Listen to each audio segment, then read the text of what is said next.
ប៉ុន្មានថ្ងៃនឹងនិយាយពីថាវឹកវរឡៃទៅតាមដានព័ត៌មានទាំងគេទាំងឯងលោកអើយនិយាយពីថាភ័យផងខ្លាចផងនិយាយពីហើយទៅជ្រូកវិញដែរបានមើលថែគ្នាដិតដល់ទេហើយប៉ះណាក៏បានដាក់ចំណីស៊ីដិតដល់ទៅប៉ះណាដើរចោលគ្នាទៅមិនសូវបានមើលគ្នាទេលោកអើយដល់ឥឡូវនឹងចាប់ផ្ដើមរៀងស្ងាត់បន្តិចហើយឥឡូវនឹងមានពេលបានមើលជ្រូកបានថតជ្រូកវិញហើយនិយាយពីថាប្រហែលថ្ងៃនឹងអត់មានកម្លាំងចិត្តនឹងថតជ្រូកផុសចូល Facebook ទេអ្នកទាំងអស់គ្នាអើយដោយសារតែបារម្ភហើយកំពុងដេកគិតរាល់ថ្ងៃនឹងប្រហែលថ្ងៃនឹងនិយាយថាដេកគិតបងប្អូននៅតាមជីដែរនឹងមិនដឹងថារត់ចោលសัตว์មន្ទីជ្រូកមិនដឹងថារត់ចោលគ្នាអត់ទេនឹងបានបាយបានទឹកណាឲ្យសัตว์ធាតស៊ីទេលោកអើយ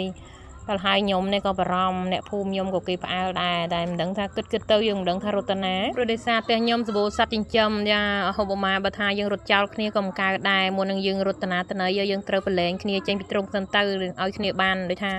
រើសចំណីរើសអីស៊ីឈ្មោះដីឈ្មោះបន្លែអីស៊ីអញ្ចឹងទៅបើគ្នានៅក្នុងទ្រុងយើងនាំគ្នារត់ចោលក៏វាអស់មិនដឹងថាគ្នាបានអីស៊ីទេបងប្អូនអើយ3 4ថ្ងៃនឹងងាប់អស់ហើយមកទៅរួចហើយនិយាយថាវឹកវរមួយថ្ងៃដៃកាន់ទៅទូរស័ព្ទទេបងប្អូនអើយមើលតាមដានតព័ត៌មានទេឥឡូវហ្នឹងចាប់ផ្ដើមមានកម្លាំងចិត្តធ្វើវីដេអូទៀតហើយចាប់ផ្ដើមមានកម្លាំងចិត្តធ្វើវីដេអូវិញហើយដោយសារតែសភាពការរៀងស្ងាត់តិចហើយអញ្ចឹងណាចា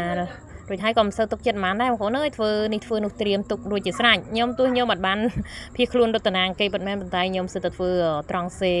សម្រាប់សកួរនាំកូនក្មេងរត់កិច្ចពួនអីចឹងណាយើងប្រហែលមិនបានទេអ្នកទាំងអស់គ្នាដោយសារតែយើងអត់រត់តាណាមានតែយើងធ្វើអញ្ចឹងទប់ស្កាត់ទេបើមិនអញ្ចឹង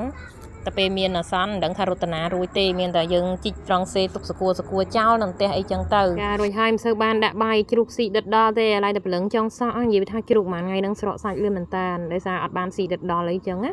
ចាមួយថ្ងៃធ្លាប់ដាក់ឲ្យគ្នាស៊ីចង់10 ដងអីវ៉ាន់ណាតូចនេះដាក់ម្ដងតិចចឹងទៅតែតាំងពីមានរឿងផ្អើលនឹងជីដែរនឹងមកអូយនិយាយថាគ្នាបាក់ពោះកាហេតប៉ះថ្ងៃណាភ្លេចដាក់ឲ្យគ្នាស៊ីក៏មានដែរបងប្អូនអើយឥឡូវទៅតាមដានចុចទូរស័ព្ទមើលតព័ត៌មានទៅគ្នាឡើងផតពោះអស់ហើយឥឡូវនឹងចាប់ផ្ដើមរៀងរើផ្សាច់វិញហើយ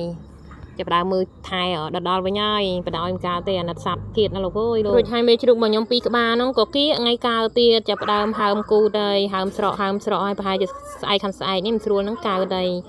ចាដល់ថ្នាក់អង្គុយឡើងប្រេះគូទៅបើគូចាហើយ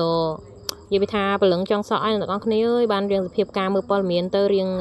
អញ្ចេះទៅរៀងដូចថាយើងអត់សុភ័យណាពងភ័យគិតលោកអើយបើគេផ្អើលឈូឆោពេលពងតបកើតជ្រូកនឹងដឹងយ៉ាងម៉េចទៅមិនដឹងរត់ចោលគ្នាទៅណាទៅណីទេលោកអើយលោកឥឡូវនឹងចាប់ផ្ដើមរៀងអេសអស់ហើយនៅអត់ស្ងៀមអត់សុខទេដោយសារតែវាគៀកថ្ងៃកើតហើយចាហើយពោះមេមួយក្បាលនេះនិយាយថាពោះធំមែនតែនសារនឹងហើយមេមិញហ្នឹងមេមួយខាងនោះអត់មានពោះទេមិនដឹងថាកូនប្រមាណទេមិនដឹងថាកូនតិចឬកូនច្រើនទេសារមុនហ្នឹងកូនដំបងបាន12 កូនជាមួយសារហ្នឹងមិនដឹងថាបានប្រមាណឥឡូវនេះរួចហើយនេះមួយក្បាលហ្នឹងចេញក្រោយគេនៅនឹងឯងក្រៀមហើយហ្នឹងពួកធំគេជីជន់គេខំហែកតបៅហ្នឹងក៏តបៅរីកទៀតចឹងទៅឥឡូវហ្នឹងចាប់ប្របែកយកមកដាក់ទ្រុងប្រឡោះកដានេះតឯងចឹងទៅបានលះជា